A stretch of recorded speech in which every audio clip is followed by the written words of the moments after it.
Now today we will start a fresh chapter of economics of class 12th that is very important for our board. Now the first chapter is we are going to discuss the Indian economic development. Now the first chapter is India on the eve of independence. Now मेरा जो तरीका रहेगा पढ़ाने का, यहाँ पे simple क्या करेंगे, हम लोग जो भी चीज़ डिस्कस करेंगे उसको हम लोग हैंड रिटन के साथ लिखते हुए चले जाएंगे और मेरे इस डिस्क्रिप्शन में मेरा PDF भी रहेगा लिखा हुआ, जिसमें कि आपको ताकि तकलीफ़ नहीं हो, वो प्रिंट आउट भी आप डायरेक्ट करवा सकते हैं ताकि लास्ट टाइम बोर्ड में रिवीजन करने में दिक्कत ना हो। तो हम लोग इस पूरे चैप्टर में क्या देखेंगे, पहले हम लोग इंट्रोडक्शन पार्ट को देखेंगे। Now we are what are the topics that we have to covered. Now topics में सबसे पहला टॉपिक हम लोग पढ़ेंगे introduction. Second, we are going to discuss the agriculture sector.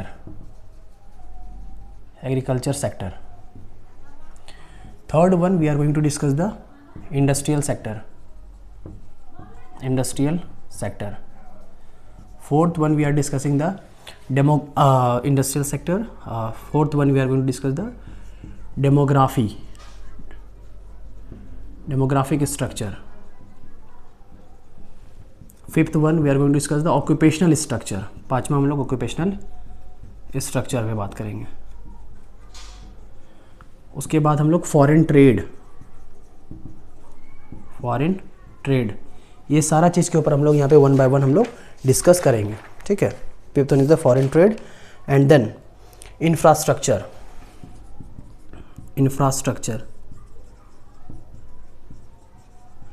And then finally हम लोग बात करेंगे what are the positive contribution of Britishers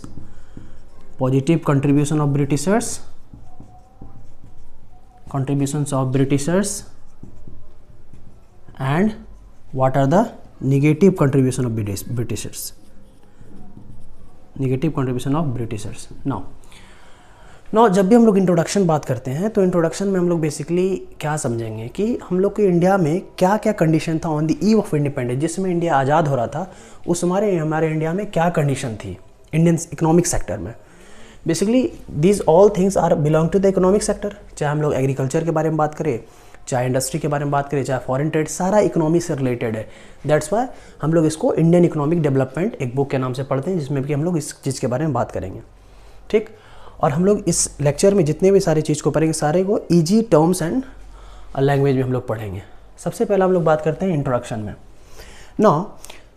सबसे पहले यहाँ पे क्या था कि हमारे इंडिया में एक कंसेप्ट समझना होगा हम लोग को। वी हैव टू तो पहले पढ़ने से पहले हम लोग को दो कंसेप्ट समझना पड़ेगा।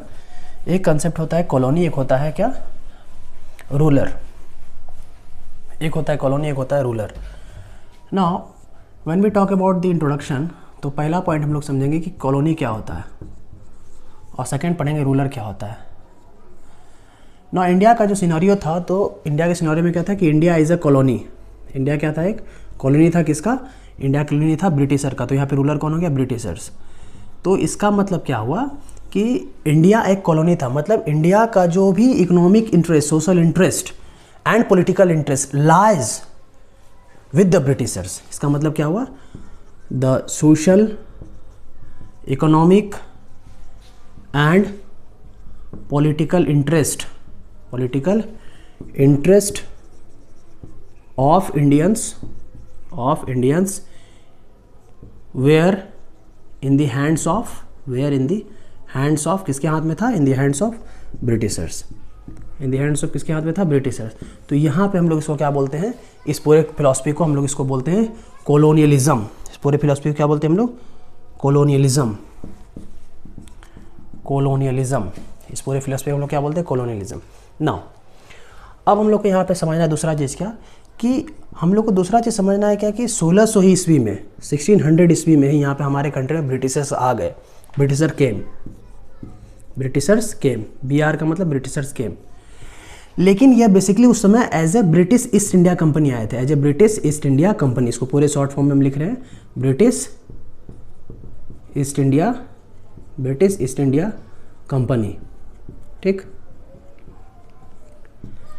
नाउ लेकिन after the battle of Plassey 1757, after the battle of after the battle of Plassey, after the battle of Plassey, उसके बाद क्या हुआ, after the battle of Plassey के बाद यह जो ब्रिटिशर था यहाँ पे ब्रिटिश एज अ एडमिनिस्ट्रेशन काम करने लगा, ब्रिटिश एज अ एडमिनिस्ट्रेशन काम करने लगा, ठीक है, वह कंपनी हट गया और एडमिनिस्ट्रेशन यहाँ पे काम एज अ करने लगा, ठीक ना। अभी हम लोग इंट्रोडक्शन की बात कर रहे हैं, ठीक है, हम लोग डिटेल्ड लेक्चर पढ़ेंगे बट हम लोग वन शॉट में कवर करेंगे का प्रयास करेंगे, ठीक है, ताकि आप लोग समझ सके पूरा अच्छी तरीके से डिटेल्ड में। Now the next point that we are going to discuss here is that third point of introduction, कि यहाँ पे एक चीज़ और कंसेप्ट आता है कि इंडिया में जो भी रिसोर्सेज थे, जो भी रिसोर्सेज था इंडिया का जो भी रिसोर्सेज था वो रिसोर्सेज एज ए यूज़ किया जाता था used by Britisher to feed their economy, ताकि उसका इंडस्ट्री चल सके, ब्रिटिशर का इकोनॉमी चल सके।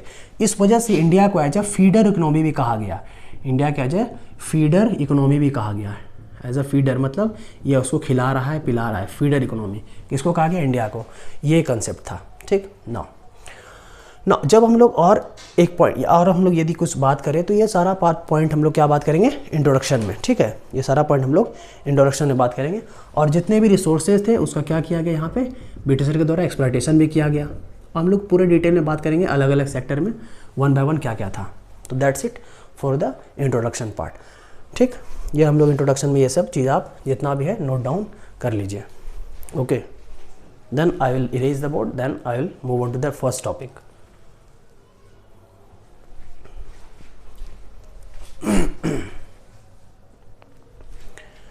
नो हम लोग का मॉड्यूल 1 है, याद रखिएगा, ये हम लोग मॉड्यूल लिखते हैं इसको, module 1। Now coming to the topic number 1, one complete हो गया introduction part. Now coming to the agriculture sector.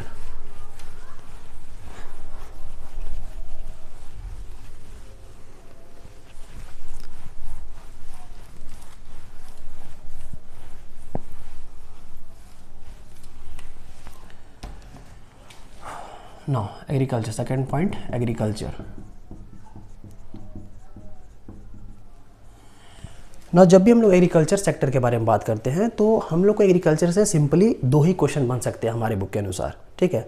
ऐसे तो आगे चल करके एग्रीकल्चर के पर्टिकुलर ऊपर एक पूरा चैप्टर ही होता है, लेकिन हम लोग को यहाँ पे सीमित नॉलेज रखना है, ठीक है, लेकिन नॉलेज इन्हांसमेंट वाला होना चाहिए ना। एग्रीकल्चर सेक्टर, यहाँ पे पहला क्वेश्चन ये बन सकता है कि why agriculture sector was stagnant, why agriculture sector was stagnant, agriculture sector stagnant क्या था, क्यों था एग्रीकल्चर सेक्टर स्टैग्नेंट। इसका सबसे पहले हम लोग को कारण यहाँ पे समझना पड़ेगा कि एग्रीकल्चर सेक्टर स्टैग्नेंट क्यों था। और एग्रीकल्चरल प्रोडक्शन, और सेकंड क्वेश्चन क्या बन सकता है कि एग्रीकल्चरल प्रोडक्शन का सेटबैक क्यों हुआ था, एग्रीकल्चर प्रोडक्शन का सेटबैक क्यों हुआ था, यह भी एक क्वेश्चन बन सकता है। 2 क्वेश्चन यहाँ से सिर्फ बनेंगे हम लोग on the eve of independence, क्योंकि ये सारे जैसे एग्रीकल्चर हो गया, इंडस्ट्री हो गया, ठीक है, फॉरेन पॉलिसी हो गई, ये सारा चीज़ हम लोग किस में बात करेंगे, फिर हम लोग अगले चैप्टर में बात, अगले मॉड्यूल में बात करेंगे। इसमें हम लोग इंडियन इकोनॉमी 1950 से 1990 के बारे में बात करेंगे, फिर 1991 से लेके टिल डेट बात करेंगे क्या क्या रिफॉर्म्स लाए गए, तो वो हम लोग सारे में बात करें। लेकिन हम लोग अभी बात करें on the eve of independence के समय क्या था, उसका कारण यहाँ पे पढ़ेंगे।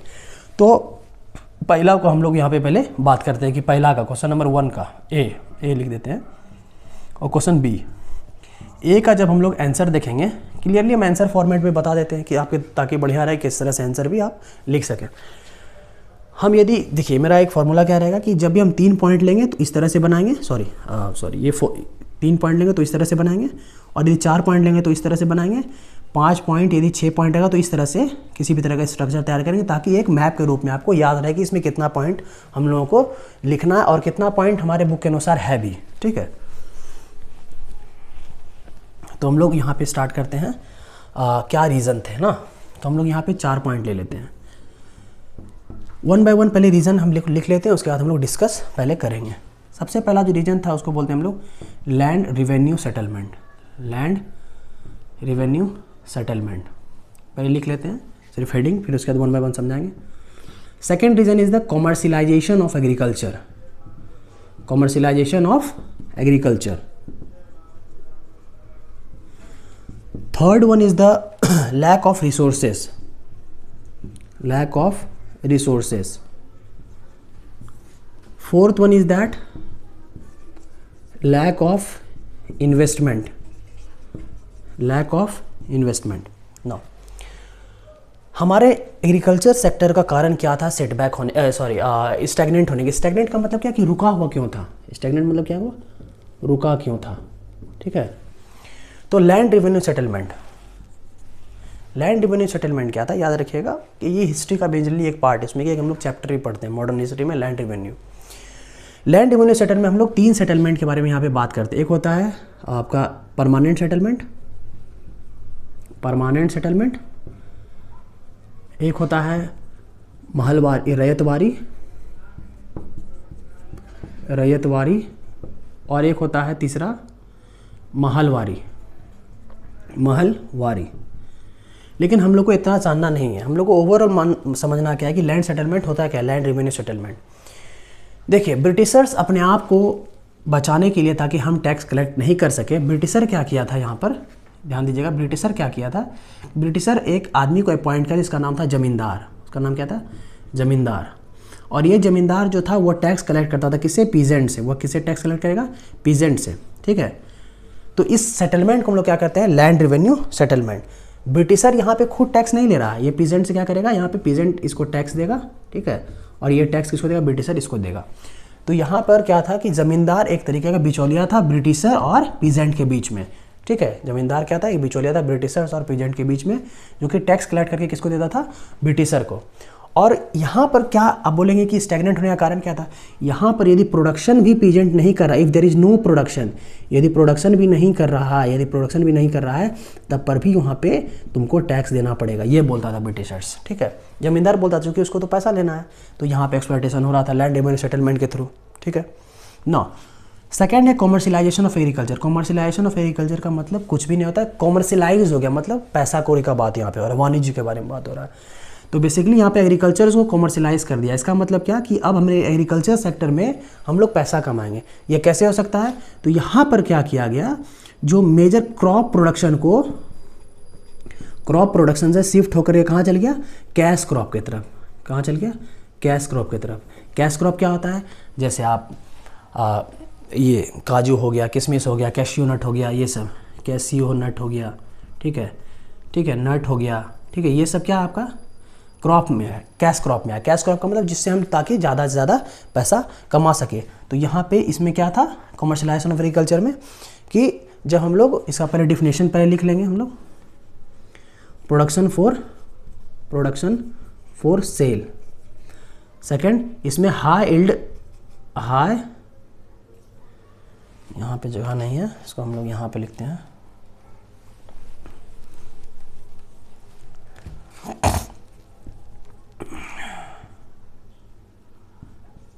Agriculture for sale. कैसे, तो हम लोग ट्रांसफ़र कर गए, transfer from crop to cash crop, crop to cash crop की तरफ हम लोग यहाँ पे ट्रांसफ़र कर गए, ठीक है।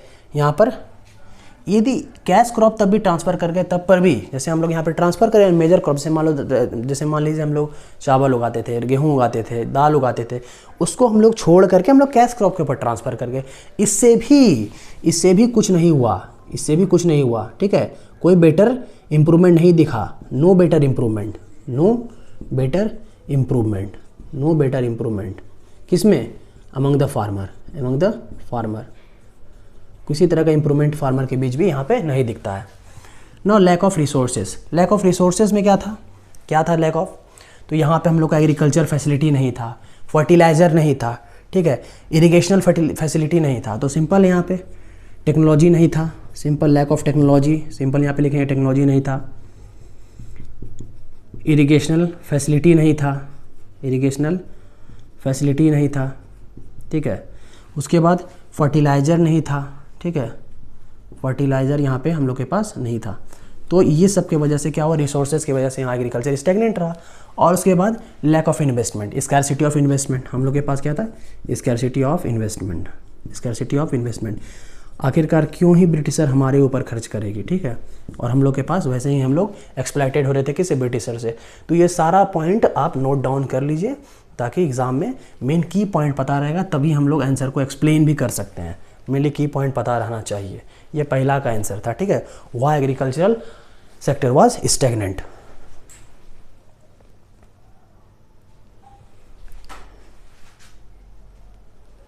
Now coming to the second question, जब हम लोग सेकंड क्वेश्चन पे आएंगे कि एग्रीकल्चरल प्रोडक्शन सेटबैक क्यों दिखता है जब इंडिपेंडेंस होता है, तो इंडिपेंडेंस होने के बाद एग्रीकल्चर प्रोडक्शन सेटबैक क्यों होता है। ना coming to the question number B, तो इससे हम लोग को क्या होगा, एग्रीकल्चर सेक्टर भी कंप्लीट हो जाएगा।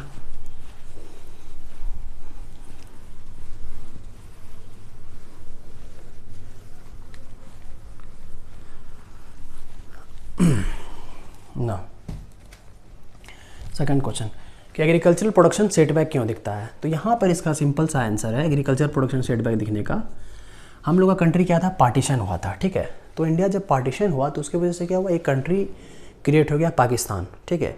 और फिर उसके बाद एक पार्टीशन होता है अमंग द किस में, हम लोग के यहाँ पे बांग्लादेश बनता है, ठीक है। 1971 में बांग्लादेश का क्रिएशन होता है। तो बहुत सारा जो जूट मिल इंडस्ट्री था वो चले गया कहाँ पर, जो जूट मिल इंडस्ट्री हमारे इंडिया में ही बहुत सारे रह गए, और जो जूट प्रोड्यूसिंग एरिया था वो एरिया चले गया कहाँ, तो वो चले गया कहाँ, बांग्लादेश। तो उसकी वजह से यहाँ पर हमारा एग्रीकल्चर सेटबैक दिखता है। जूट इंडस्ट्री में भी बहुत सारा एग्रीकल्चर फर्टाइल लैंड चले गया कहाँ, पाकिस्तान। तो इसमें भी 3 पॉइंट बना लीजिए, एकदम आराम से 3 पॉइंट बनेगा यहाँ पे। ड्यू टू पार्टीशन लिख लीजिए answer clear, due to partition, ठीक है। पार्टीशन की वजह से क्या हुआ, irrigational and fertile land, irrigational and fertile land, irrigational and fertile land, wait a minute,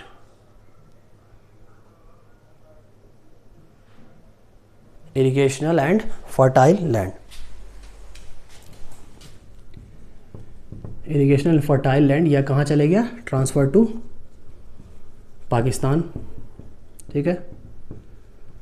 उसके बाद क्या, बहुत सारा जूट प्रोड्यूसिंग एरिया था वो बांग्लादेश चले गया, बहुत सारा जूट प्रोड्यूसिंग एरिया जो था वो कहाँ चला गया, बांग्लादेश।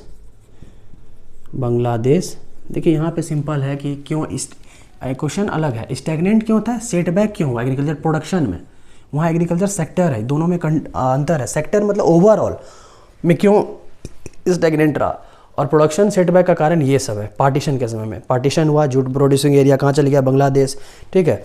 और उसके बाद इंडिया में जो जूट इंडस्ट्री था, जूट इंडस्ट्री भी यहाँ पे सफ़र बहुत ज़्यादा करता है, suffered allot.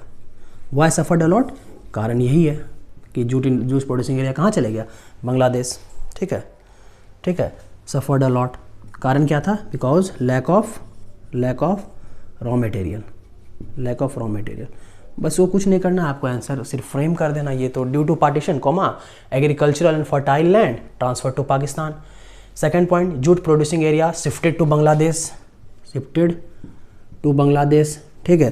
Third point, jute industry suffered a lot due to lack of raw material. इतना सा ही आपको लिखना है, बस 3 का 3 नंबर आपको यहाँ पे मिल जाएंगे, ठीक।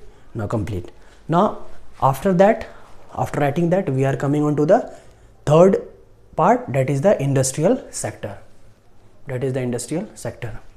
ना हम लोग इंडस्ट्रियल सेक्टर पे हम लोग अब बात करेंगे। ना एक चीज़ याद, और उस समय हम लोग का जो एग्रीकल्चर सेक्टर था, यहाँ पर 85% of the population depend on the agriculture sector. 85% of the population depend on agriculture sector, ठीक है। नाउ वेरी इंपॉर्टेंट अब थिंग में हम लोग धीरे धीरे आगे बढ़ते जा रहे हैं। नाउ अब हम लोग बात करेंगे third topic, that is the industrial sector.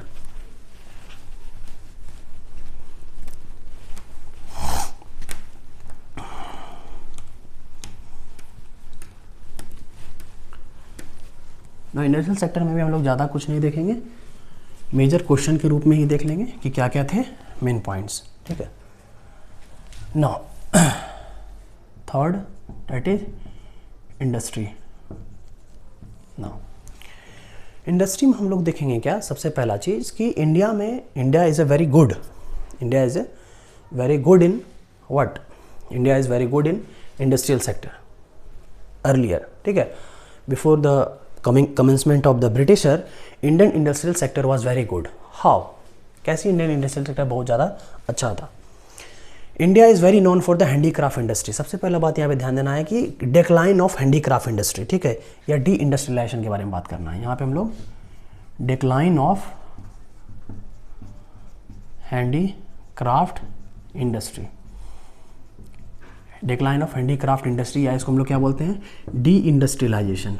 D industrialisation यह ब्रिटिशर के द्वारा किया गया कि इंडिया के इंडस्ट्री को क्या कर दिया गया, डी इंडस्ट्रियलाइज्ड। अब इस पे ऊपर यदि किसी भी तरह का आपको सवाल बनता है, ठीक है, डिक्लाइन ऑफ हैंडीक्राफ्ट इंडस्ट्री कैसे, ठीक है, यहाँ भी कोई बोल देगा कि कैसे डिक्लाइन हुआ हैंडीक्राफ्ट इंडस्ट्री का, तो सिंपल सा आपको 2 ही पॉइंट बताना है। कितना सा पॉइंट, 2 पॉइंट को आपको इलाबोरेट करना है, बस आपको आंसर में फुल मिलेंगे। सबसे पहला point, 2-fold strategy of Britishers, 2-fold strategy था ब्रिटिशर का। और सेकेंड लिखना है discriminatory tariff policy, discriminatory tariff policy, ये दोनों को एक्सप्लेन करना। Now what are the 2-fold strategy of the Britisher, जो 2-fold स्ट्रेटेजी था ऑफ ब्रिटिशर्स, ठीक है, 2-fold स्ट्रेटेजी क्या था, हमको यहाँ पे आंसर देना कि कैसे हुआ हैंडीक्राफ्ट का इंडस्ट्री का डिक्लाइन। तो 2-fold स्ट्रेटेजी था। सबसे पहला इसमें क्या था, इसमें सबसे पहला था कि make India the exporter, India को बनाओ exporter of raw material, make India the exporter of raw material, India को एक्सपोर्टर बनाओ रॉ मटेरियल का। मतलब क्या, यहाँ से इंडिया से कहाँ जाएगा, इंडिया से रॉ मटेरियल जाएगा कहाँ, तो वो जाएगा ब्रिटेन, ठीक है, वो जाएगा ब्रिटेन। और सेकेंड स्ट्रेटेजी क्या था, सेकेंड स्ट्रेटेजी था make Britain the importer of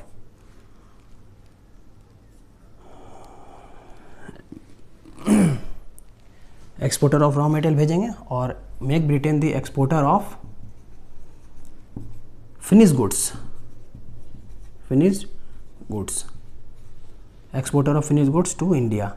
तो कहने का मतलब सिंपल है यहाँ पर कि ब्रिटेन यहाँ पर क्या करेगा, हम लोग क्या किए यहाँ पे, इससे ब्रिटेन है और इंडिया है, ठीक है, यहाँ पर क्या किए समझिए, यहाँ पर इंडिया भेजेगा रॉ मटेरियल, इंडिया क्या भेजेगा, रॉ मटेरियल, RM, इंडिया भेजेगा रॉ मटेरियल किसको, ब्रिटेन को, ठीक है, और रॉ मटेरियल के बदला ये रॉ मटेरियल यहाँ पे क्या भेजेगा, फिनिश गुड्स। बस इतना समझना है। तो दोनों को अपना अपना मार्केट बना लिया, इंडिया को मार्केट बना लिया क्या, तुम खाली रॉ मटेरियल भेजोगे हमको, और ब्रिटेन क्या किया, यहाँ पे फिनिश गुड्स अपना भेज रहा है इंडिया में, ठीक है। तो इससे क्या हो रहा है, इंडिया का जो प्रोड्यूसर है उसको फायदा में नहीं रहेगा, उसी रॉ मटेरियल बेच रहा है, कच्चा सामान बेच रहा है और पैसा ले रहा है, ठीक। तो ये 2-fold स्ट्रेटेजी की वजह से सबसे पहला। और दूसरा नॉन टैरिफ पॉलिसी, दूसरा क्या, नॉन टैरिफ पॉलिसी क्या किया, इसका मतलब क्या होता है, डिस्क्रिमिनेटरी टैरिफ पॉलिसी। इसका मतलब क्या किया कि जितना भी रॉ मटेरियल इंडिया से जाता है ब्रिटेन, सुनना ध्यान से, जितना भी रॉ मटेरियल, ठीक है, रॉ मटेरियल कहाँ से गया, इंडिया से गया कहाँ, ब्रिटेन गया, ठीक है, इसके ऊपर जो क्या कर देगा, ड्यूटी फ्री लगा देगा, ड्यूटी फ्री कर देगा, मतलब इसके ऊपर किसी भी तरह का टैक्स नहीं लगाएगा। और जितना भी ब्रिटेन से सामान आ रहा है फिनिश गुड्स, जितना भी ब्रिटेन से सामान आ रहा है फिनिश गुड्स, इसको भी ड्यूटी फ्री कर देगा, इसको क्या कर देगा, ड्यूटी फ्री, ताकि दोनों क्या हो गया, चीपर हो गया, मतलब हम रॉ मटेरियल ब्रिटेन भेजे, उसके ऊपर कोई टैक्स कौन नहीं लगाएगा, ब्रिटेन कोई नहीं लगाएगा, ठीक है, और उसके ऊपर ब्रिटेन जो भी टैक्स भेज रहा है इंडिया में, इंडिया वाला इस फिनिश गुड्स के ऊपर कोई टैक्स नहीं लगाया। कारण क्या कि यहाँ ब्रिटिश का ही पॉलिसी है, ब्रिटिश ही राज कर रहा है। और तीसरा क्या, यदि किसी भी तरह का हम लोग इंडियन हैंडीक्राफ्ट भेजते हैं, एक्सपोर्ट करते हैं, इंडियन हैंडीक्राफ्ट यदि एक्सपोर्ट करते हैं, इंडियन हैंडीक्राफ्ट यदि हम लोग एक्सपोर्ट करते हैं, तो इसके ऊपर जो है हैवी ड्यूटी लगा देगा, हैवी टैरिफ लगा देगा। हैवी टैरिफ का मतलब हैवी टैक्स लगा देगा वो, ठीक है। तो बात समझ में आ गया। तो please write down in the discriminatory tariff policy first point, duty free export of raw material, duty free export of raw material from India, duty free export of raw material from India. Second point, duty free import of finished goods from Britain, duty free imports of finished goods from Britain. Third point, heavy tariff imposed on the export of Indian handicraft, heavy tariff imposed on the export of Indian handicraft. ये policy आप लोग को ध्यान देना है, D industrialisation का policy जो Britishers कर रहे थे। ठीक है, यहाँ तक क्लियर?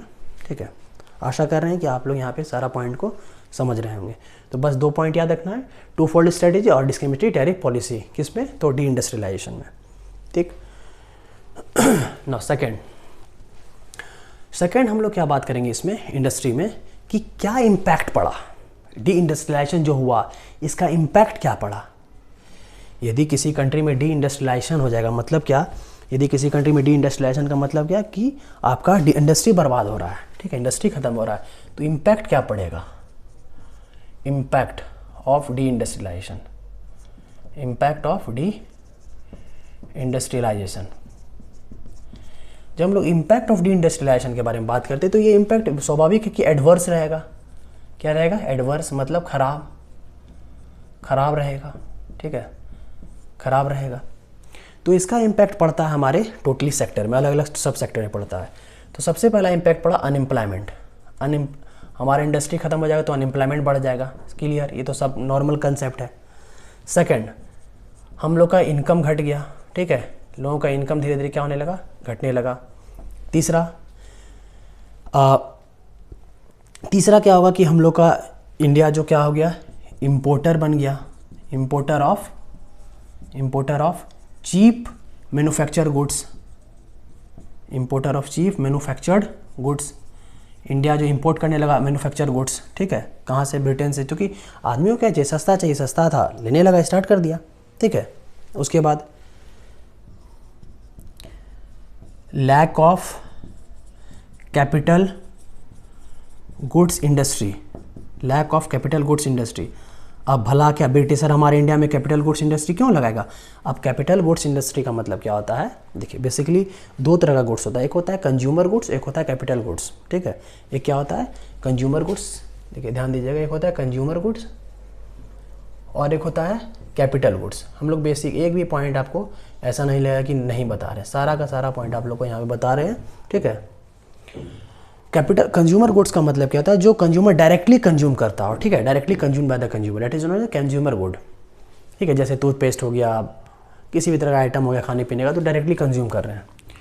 और कैपिटल गुड्स का मतलब क्या हुआ? कैपिटल गुड्स का मतलब हुआ ऐसा गुड्स जो कि फर्दर प्रोडक्शन में काम आता हो, जो कि फर्दर प्रोडक्शन में काम आता है। कैपिटल गुड्स का मतलब क्या होगा? जो फर्दर प्रोडक्शन में काम आता है।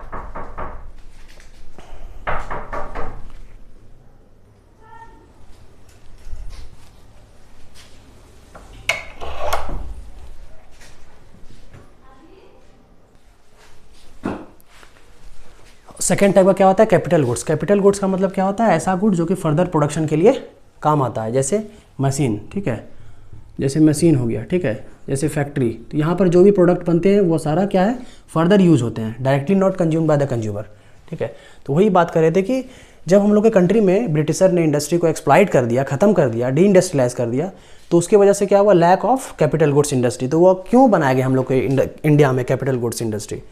वो कैपिटल गुड्स इंडस्ट्री अपने ब्रिटेन में बैठाएंगे, इंडिया में क्यों बनाएंगे? तो इसका भी हम लोग को इंडिया में लॉस दिखता है कि इसमें भी कमी आया, ठीक। उसके बाद ये सारा चीज़ की वजह से क्या होगा कि ग्रॉस डोमेस्टिक प्रोडक्ट, जिसको जीडीपी बोलते हैं, ग्रॉस डोमेस्टिक प्रोडक्ट, जीडीपी, जो कि हम लोग अगले नेक्स्ट चैप्टर में बात करेंगे। जीडीपी में भी हम लोग को क्या दिखा? लॉस दिखा। हम लोग मैक्रो इकोनॉमिक्स में इसके बारे में बात करेंगे। जीडीपी भी क्या दिखा? वो भी बहुत कम दिखा इंडिया में, ठीक। और जो लास्ट पॉइंट है हम लोग को डी इंडस्ट्रियलाइजेशन का इम्पैक्ट में पड़ना है, वो है lack of limited role of private sector, limited role of public sector.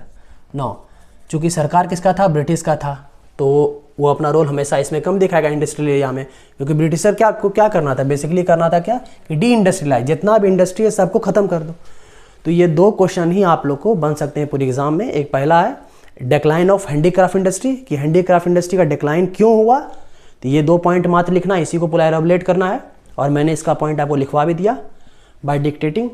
और सेकंड क्वेश्चन क्या बन सकता है कि क्या इम्पैक्ट हुआ, यदि इंडस्ट्री खत्म हो गया तो उसका इम्पैक्ट क्या दिखा इंडियंस के ऊपर उस समय। तो सबसे पहला बेरोजगारी बढ़ने लगा, ये एक हम लोग का चैप्टर भी है पूरे मैक्रो इंडियन इको में, हम लोग बात करें डिटेल में। नेशनल इनकम कम हो गया, ठीक है। उसके बाद हम लोग जो भी चीप प्रोडक्ट था वो इंपोर्ट करने लगे। चौथा, lack of capital good industry, वो कैपिटल गुड इंडस्ट्री अपने ब्रिटेन में बैठाएंगे, इंडिया में नहीं बैठा रहे थे। पांचवा, जीडीपी कम हुआ इसकी वजह से, और प्राइवेट पब्लिक सेक्टर का जो रोल था वो बहुत ज़्यादा कम था। तो हम लोग नेक्स्ट टॉपिक के ऊपर हम लोग अब बढ़ते हैं। ये 2 क्वेश्चन, इसको आप लोग पूरे अच्छे तरीके से पहले उतार लीजिए।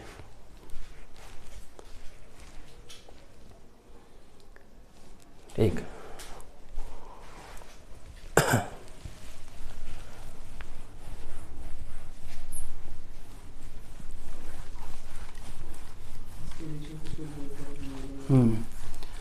अब हम लोग कुछ पॉइंट इसमें देखते हैं इंडस्ट्री में, ठीक है। कुछ नोट दे के लिख लीजिए, इंपॉर्टेंट पॉइंट्स, क्वेश्चन इससे ज़्यादा कहीं नहीं बाहर आएगा, कुछ पॉइंट दे के लिख लीजिए।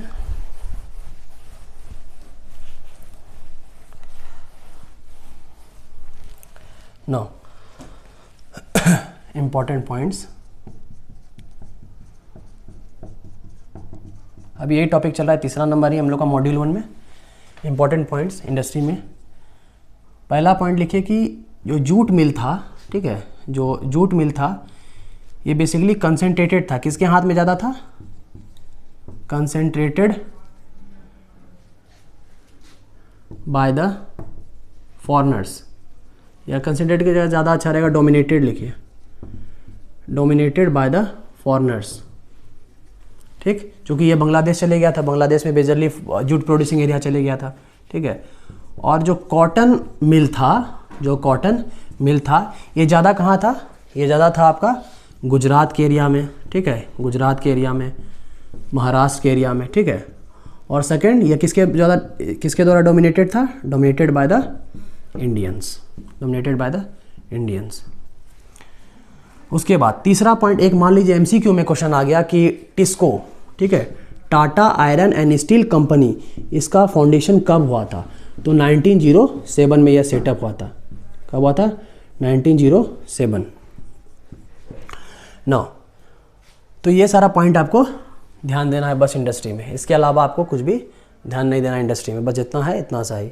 इसके बाद हम लोग नेक्स्ट टॉपिक के ऊपर बढ़ेंगे, जो कि क्या है, our 4th topic is the foreign trade. Foreign trade का क्या हम लोग का हिसाब किताब था, उसके बारे में हम लोग बात करेंगे। 9, हम लोग अब फॉरेन ट्रेड के ऊपर बात करेंगे कि क्या क्या फॉरेन ट्रेड में कठिनाइयाँ आई हम लोग को, और हमारे साथ लिखते भी जाइए ताकि आपका नोट्स भी बनता रहेगा। 1 शॉर्ट सीरीज है, अभी एग्ज़ाम नज़दीक है, उसके लिए बेटर रहेगा, लिखते जाइए। 9, 4th topic our foreign trade. हम लोग का जो चौथा टॉपिक है वो क्या है, foreign trade. Now foreign trade में हम लोग को बेसिकली क्या पढ़ना है कि फॉरेन ट्रेड क्या था। सबसे पहले फॉरेन ट्रेड का मतलब समझिए। फॉरेन ट्रेड का मतलब होता है कि जब 2 देश के बीच किसी भी तरह का इकोनॉमिक रिलेशन दिखता है, ठीक है, economic relation, political relation, basically यहाँ पे हम लोग इकोनॉमी पढ़ रहे हैं तो इकोनॉमिक रिलेशन के बारे में बात करेंगे क्या था। तो फॉरेन ट्रेड का मीनिंग सबसे पहले लिख लीजिए, द ट्रेड बिटवीन या among 2 or more country, 2 or more country, 2 or more country, ठीक है। ये फॉरेन ट्रेड किसी भी तरह का हो सकता है, बायलैटरल भी हो सकता है, मल्टीलैटरल भी हो सकता है, ठीक है, बायलैटरल, मल्टीलैटरल, ठीक है। जब लोग बोलते हैं बायलैटरल तो बाय का मतलब क्या होता है, 2, तो किसी 2 कंट्री के बीच ट्रेड होगा, ठीक है, जैसे इंडिया श्रीलंका। मल्टी का मतलब क्या है, किसी 2 से ज़्यादा, ठीक है, जब हम 3 देते हैं ऐसे तो इसका मतलब 2 से ज़्यादा, ठीक। तो ये हो गया सबसे पहले मीनिंग। उसके बाद 3 पॉइंट हम लोग को ध्यान रखना है, 3 पॉइंट ध्यान रखना है क्या चीज़ में, फॉरेन ट्रेड में। इससे ज़्यादा किसी भी तरह का आपको पॉइंट ध्यान नहीं रखना है, मात्र 3 पॉइंट। सबसे पहला क्या हो गया फॉरेन ट्रेड में, कि फॉरेन ट्रेड में इंडिया बन गया किस, क्या चीज़, इंपोर्टर बन गया। ठीक है, इंडिया बन गया इंपोर्टर, मतलब फिनिश गुड्स लेते जाओ ब्रिटिशर से, और इंडिया क्या बन गया, एक्सपोर्टर भी। तो यहाँ पे इंडिया क्या बन गया, importer of finish goods, importer of finish goods. और इंडिया एक्सपोर्टर बन गया क्या चीज़ का, रॉ मटेरियल का, एक्सपोर्टर ऑफ रॉ मटेरियल का। रॉ मटेरियल देते जाता था और फिनिश गुड्स लेते जाता था, जिसके वजह से अभी तो देखें डी इंडस्ट्रियलाइजेशन भी हुआ इंडिया में। सेकंड, जो ब्रिटिश का जो मोनोपोली था ट्रेड के ऊपर वो बहुत ज़्यादा बढ़ने लगा। ठीक है, जो ब्रिटिश का मोनोपोली जो था ट्रेड के ऊपर वो बहुत ज़्यादा था, monopoly over trade off British, ये क्या था, ज़्यादा था। ठीक है, ये ज़्यादा था। अब देखिए, ऐसा नहीं सोचिएगा कि हम लोग India on the eve of independence पढ़ रहे हैं कि इंडिपेंडेंस होता इकोनॉमिक सिचुएशन क्या था, ऐसा नहीं समझिएगा कि फॉरेन ट्रेड में सिर्फ और सिर्फ हम लोग ब्रिटिश के साथ ही ट्रेड कर रहे थे, ऐसा नहीं था। हम लोग अलग कंट्री के साथ ही ट्रेड करते थे, लेकिन 50% से ज़्यादा जो फॉरेन ट्रेड था वो ब्रिटिश के साथ था। Half of the foreign trade, ठीक है, half of the foreign trade से ज़्यादा वो हम लोग का किसके साथ था, ब्रिटिश के साथ था। इसीलिए हम लिख रहे हैं कि monopoly of the trade over the britisher, ये ज़्यादा था। ठीक है, और बोलेगा कि किसके किसके साथ हम अदर कंट्री के साथ ट्रेड करते थे, तो उसको लिख लीजिए, ट्रेड विथ अदर कंट्री, जैसे यहाँ पे लिख लिए चाइना, ठीक है, श्रीलंका, पहले सीलोन बोलते थे इसको। ठीक है, ठीक है, उसके बाद एक कंट्री और है ईरान। ठीक है, ईरान, इसका नाम पहले क्या था, पर्सिया, तो बुक में पर्सिया ही लिखा हुआ है, तो ईरान। ठीक है, आज के डेट में हम लोग श्रीलंका आप जानते हैं, ईरान। तो ये आपको यहाँ पे सेकंड पॉइंट में ध्यान देना है क्या, कि मोनोपोली इसका बहुत ज़्यादा था। ठीक, थर्ड बहुत इंपॉर्टेंट पॉइंट, ये आपको बुक से समझ में नहीं आएगा, डायरेक्टली पढ़िएगा तो। इसको हम लोग बोलते हैं एक्सपोर्ट सरप्लस। इसको क्या बोलते हैं हम लोग, एक्सपोर्ट सरप्लस। क्या था कि अभी हम लोग क्या बोल रहे हैं कि एक्सपोर्ट सरप्लस, इंडिया क्या था, एक्सपोर्ट ज़्यादा करता था रॉ मटेरियल। ठीक, यहाँ पे एक मतलब क्या है, पैराडॉक्स टाइप्स का है, समझना पड़ेगा क्या है पैराडॉक्स का मतलब क्या है, कि even India export, even India were exporting more and more, India बहुत ज़्यादा एक्सपोर्ट कर रहा था, तब पर भी इंडिया के पास कुछ नहीं आ रहा था, किसी भी तरह का फॉरेन करेंसी नहीं आ रहा था, फॉरेन करेंसी नहीं आ रहा था। ठीक है, इंडिया के पास फॉरेन करेंसी नहीं आ रहा था। ठीक, तो इसीलिए हम लोग यहाँ इसके वजह से भी क्या होता है, यहाँ पे फॉरेन ट्रेड यहाँ पर इंडिया का घटता है।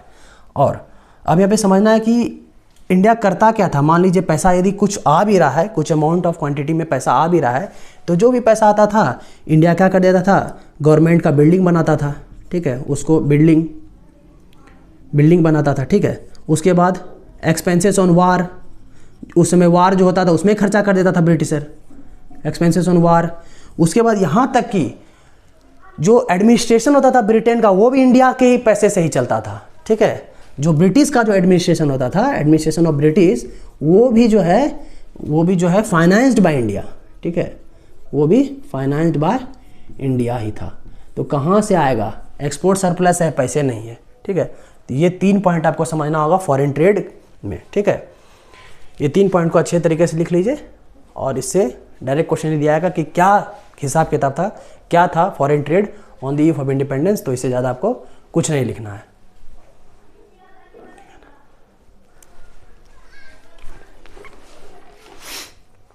तो इसका मतलब क्या हुआ, एक्सपोर्ट सरप्लस का मतलब कि एक्सपोर्ट भी ज़्यादा कर रहे हैं, लेकिन हम लोग का जो वेल्थ है वो ड्रेन हो रहा है, ड्रेन ऑफ वेल्थ। क्या हो रहा है, ड्रेन ऑफ वेल्थ। यदि क्वेश्चन आ गया कि ड्रेन ऑफ वेल्थ कैसे हो रहा है, तो ये साफ लिख दीजिएगा।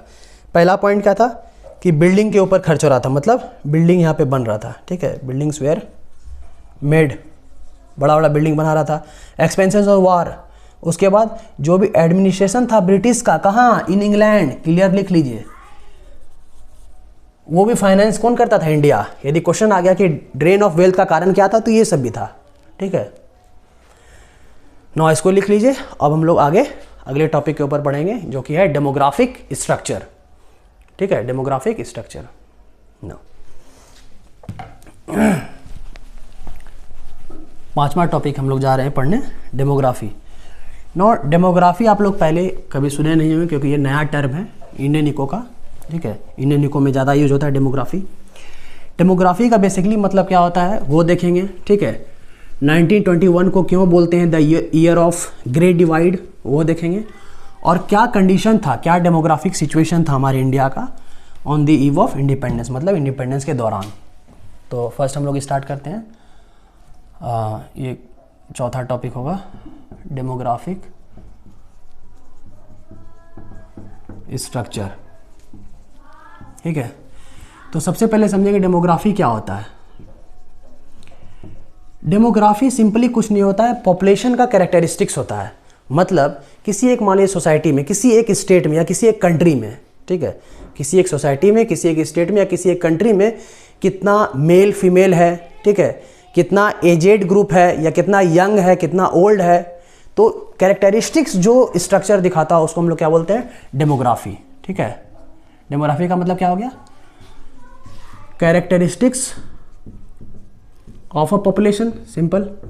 और ये पॉपुलेशन किसी भी चीज़ का हो सकता है, पॉपुलेशन ऑफ सोसाइटी हो सकता है, ठीक है, पॉपुलेशन ऑफ स्टेट या ओवरऑल कंट्री, ठीक है, ओवरऑल कंट्री, ठीक। तो हम लोग यहाँ पे ओवरऑल कंट्री के बारे में जानेंगे कि क्या था डेमोग्राफिक स्ट्रक्चर, ठीक है, कितना ज़्यादा लिटरेसी था, कितना ज़्यादा इलिटरेसी था, ये सब समझेंगे, ठीक। उससे पहले हम लोग समझते हैं एक चीज़ जो कि कहते हैं हम लोग क्या, एक दो पॉइंट हम लोग पहले 1 मार्क में मान ली जाएगा तो ये देख लेंगे। सबसे पहले तो ये देखें, सेकंड पॉइंट, जो पहला सेंसस हुआ था हमारे इंडिया में, फर्स्ट सेंसस, जो फर्स्ट सेंसस कब हुआ था 1881 में, याद रखिएगा। मान लीजिए 1 मार्क में आ गया, फर्स्ट सेंसस कब हुआ था 1881 में। और ये सेंसस के थ्रू ही पता कर पाते हैं कि हमारे कंट्री में कितने मेल फीमेल हैं, कितने एजेड ग्रुप हैं, कितने ओल्ड एज ग्रुप हैं, तो वो हम लोग पता कर पाते हैं इसी सेंसस के थ्रू 1881 में। और ये जो भी सेंसस होता है ना, ये जो भी सेंसस होता है ये इन एवरी 10 ईयर में होता है, इन एवरी 10 ईयर में होता है, हर एक 10 साल में होता है, ठीक। ये 1 मार्क में आ सकते हैं तो इसको आप लोग जॉट डाउन कर लीजिए ना। पहला जो इसमें क्वेश्चन बनेगा कि why 1921 is the year of great divide, year of great divide. 1921 को ईयर ऑफ ग्रेट डिवाइड क्यों बोलते हैं? ग्रेट डिवाइड का मतलब क्या हुआ कि मान लीजिए 1921 है, एक इधर चले गया और एक इधर हो गया, ऐसा क्या था, ठीक है। ईयर ऑफ एक ग्रेट डिवाइड क्यों था, तो इसको हम लोग समझने के लिए 2-3 पॉइंट हम लोग यहाँ पे समझेंगे, 3 पॉइंट बेसिकली, ठीक है। तो हम लोग पहले हम लोग का कंसेप्ट ही है 3 पॉइंट रहा तो इस तरह से बना लेंगे, ठीक है।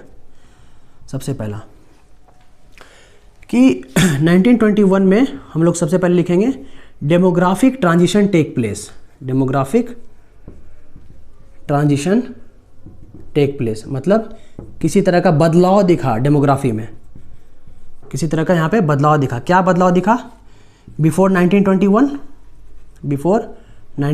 क्या बदलाव दिखा 1921 के पहले, तो इसको हम लोग बोलते हैं क्या, first stage of transition, first stage of transition.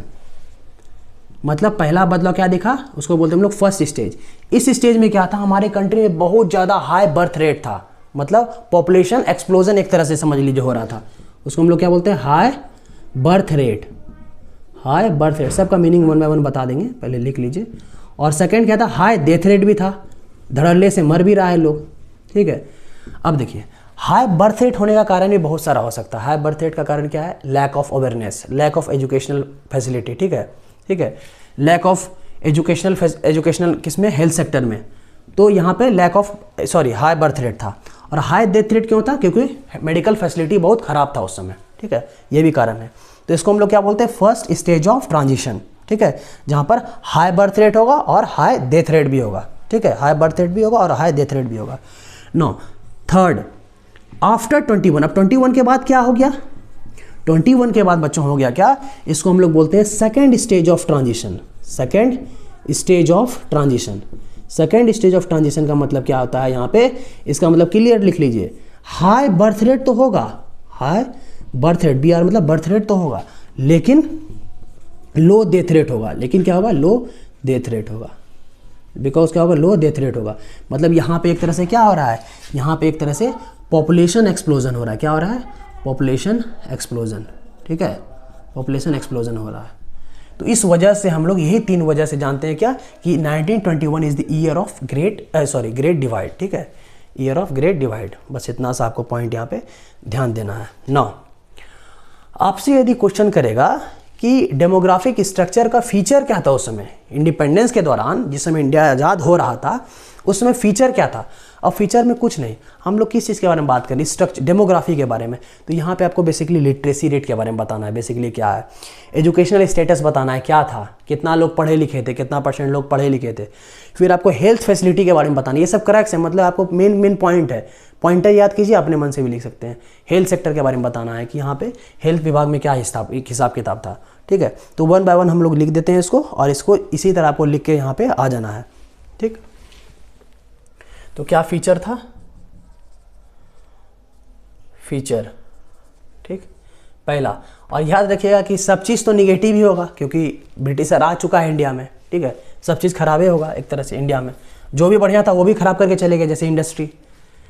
तो उस समय क्या था, हाई बर्थ रेट था एंड हाई डेथ रेट भी था, हाई बर्थ रेट था और हाई डेथ रेट था।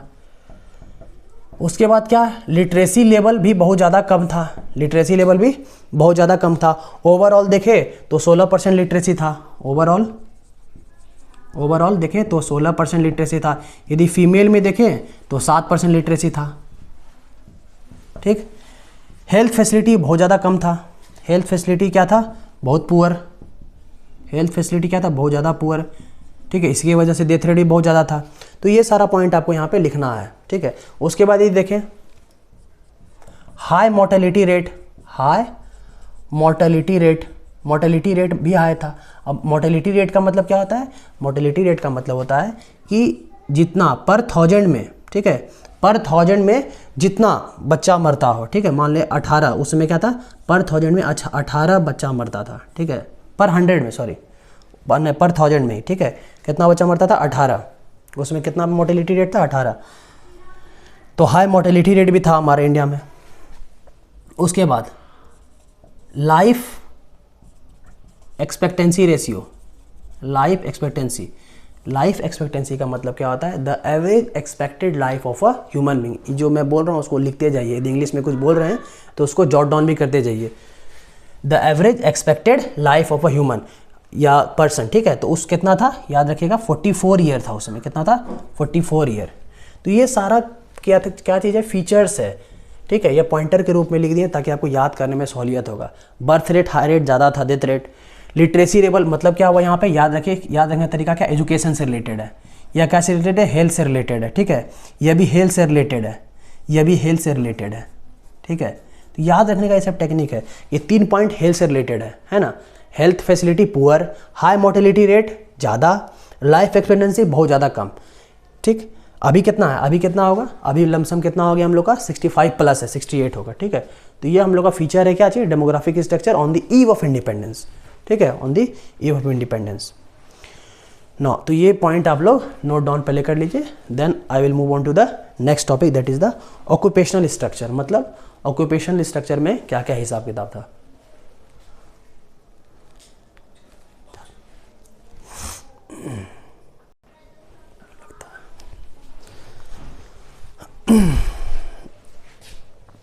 उसके बाद अब हम लोग बात करेंगे किसमें, नेक्स्ट टॉपिक हम लोग का है जो 5वां है, वो है ऑक्यूपेशनल स्ट्रक्चर। मतलब क्या कि उस समय हमारे कंट्री में ऑक्यूपेशनल स्ट्रक्चर क्या था, मतलब कौन से सेक्टर में लोग ज़्यादा काम कर रहे थे बेसिकली, ठीक है। तो ये तो सब लोग को पता है बेसिकली, किसमें सेक्टर में ज़्यादा काम करें, agriculture sector. Most of the people are, अभी हम लोग एग्रीकल्चर में पहला पॉइंट यही लिखे थे कि 85% of the population are engage in the agriculture sector, ठीक है। तो हम लोग अब यहाँ पे बात करेंगे, ठीक है, किसके बारे में, तो ऑक्यूपेशनल स्ट्रक्चर के बारे में।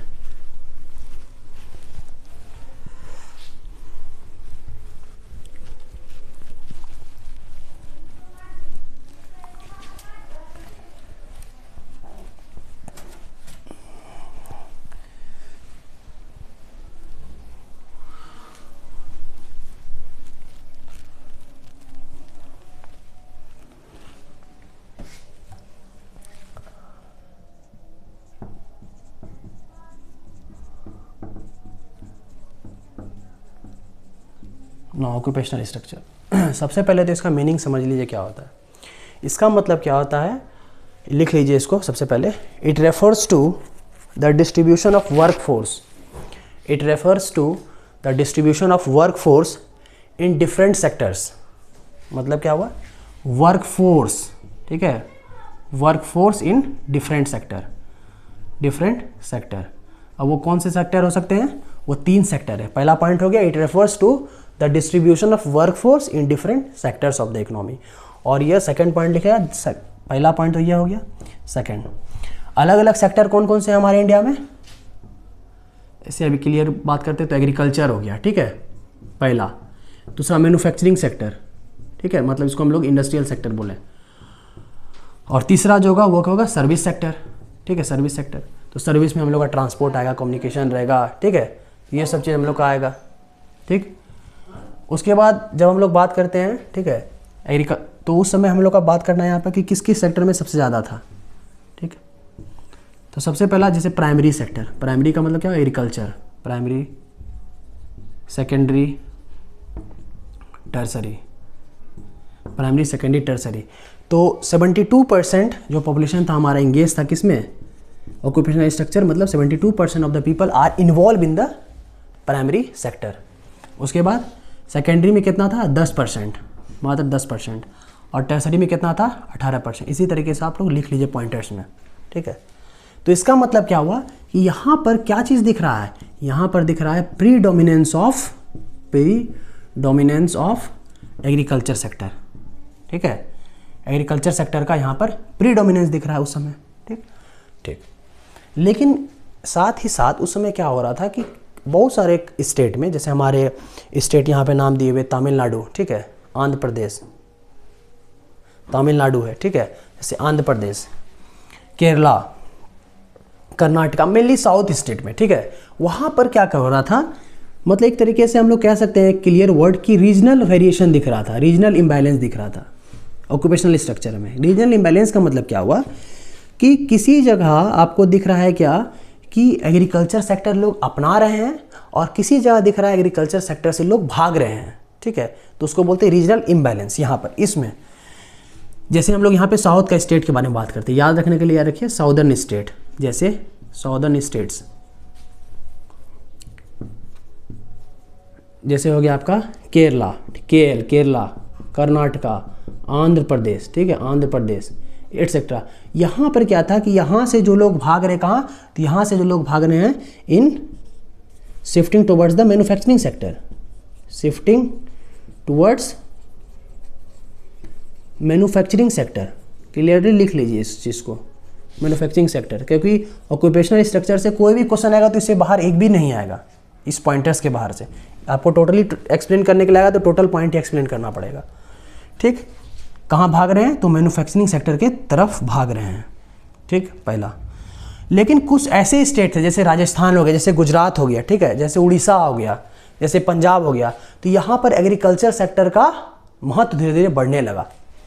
जैसे आपका उड़ीसा हो गया, ठीक है, जैसे राजस्थान हो गया, ठीक है, जैसे पंजाब हो गया, तो यहाँ पर क्या हुआ आपका, लोग एग्रीकल्चर सेक्टर की तरफ ज़्यादा आने लगे, ठीक है। यहाँ पर एग्रीकल्चर सेक्टर क्या हुआ, एग्रीकल्चर सेक्टर इंक्रीजिंग हुआ, ठीक है, एग्रीकल्चर सेक्टर क्या हुआ, इंक्रीजिंग हुआ।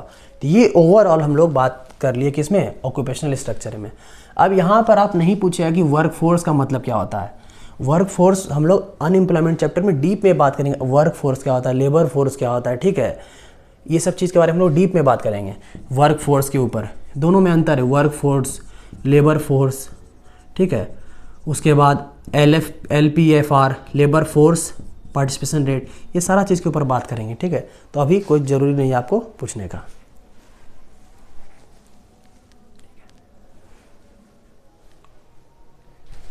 ठीक, ना हम लोग अब बात करेंगे इंफ्रास्ट्रक्चर। थोड़ा अब हम लोग धीरे धीरे हम लोग अब लेक्चर के एंड में धीरे धीरे हम लोग आ रहे हैं। अब हम लोग बात करेंगे इंफ्रास्ट्रक्चर, और हम लोग का जो लास्ट टॉपिक है वो हम लोग का होगा positive contribution of the Britishers, ठीक है। तो हम लोग अभी इंफ्रास्ट्रक्चर के बारे में ऊपर बात करेंगे। तो इंफ्रास्ट्रक्चर के ऊपर क्या करेगा ब्रिटिश, उस समय हम लोग का क्या ही था, ठीक है। तो हम लोग इसमें अलग अलग तोड़ के बात करेंगे, ठीक है, कि इंफ्रास्ट्रक्चर में क्या क्या होता है। जैसे रोड का क्या हिसाब किताब था, रेल का क्या हिसाब किताब था, ठीक है, वाटर ट्रांसपोर्ट का क्या हिसाब किताब था, ठीक है, एयर ट्रांसपोर्ट का क्या हिसाब, ये सब नॉर्मल हम लोग एक एक पॉइंट में लमसम बात करेंगे। यदि ओवरऑल आएगा तो आपको सारा पॉइंटर्स लिखना पड़ेगा, ठीक। मॉड्यूल 1 चल रहा है। 6th infrastructure. इंफ्रास्ट्रक्चर का पहले डिफिनेशन लिख लीजिए। It refers to all such activity that are required for the development of a particular country, It refers to the services of all activity that are required for the development of a economy या country is called infrastructure, ठीक। Now अब हम लोग बात करते हैं road के बारे में। सबसे पहला डिफिनेशन कंप्लीट हो गया, लिखते जाइएगा, जब हम लिखवा रहे हैं तो इसका मतलब लिखते जाइए, वेरी इंपॉर्टेंट है वो। पहला हम लोग बात करेंगे रोड। देखिए हम लोग का जो उसमें रोड का सिस्टम था ना, तो हम लोग का जो उस समय रोड था वो उतना मॉडर्न हिसाब से फिट नहीं था। और ब्रिटिशर जितना भी काम किया ब्रिटिश, चाहे रोड बनाया चाहे रेलवे बनाया, वो सारा अपने इंटरेस्ट को फुलफिल करने के लिए बनाया गया, ठीक है, चाहे जो भी चीज़ बनाया। इसलिए हम लोग कुछ पॉइंट्स को हम लोग पॉजिटिव कंट्रीब्यूशन में डाल देते हैं और कुछ पॉइंट को नेगेटिव कंट्रीब्यूशन में डाल देते हैं, ठीक है। तो यहाँ पे रोड जो था कैसा था, ऑल वेदर रोड नहीं था, सबसे पहला पॉइंट, ठीक है। पर्पस क्या था रोड का,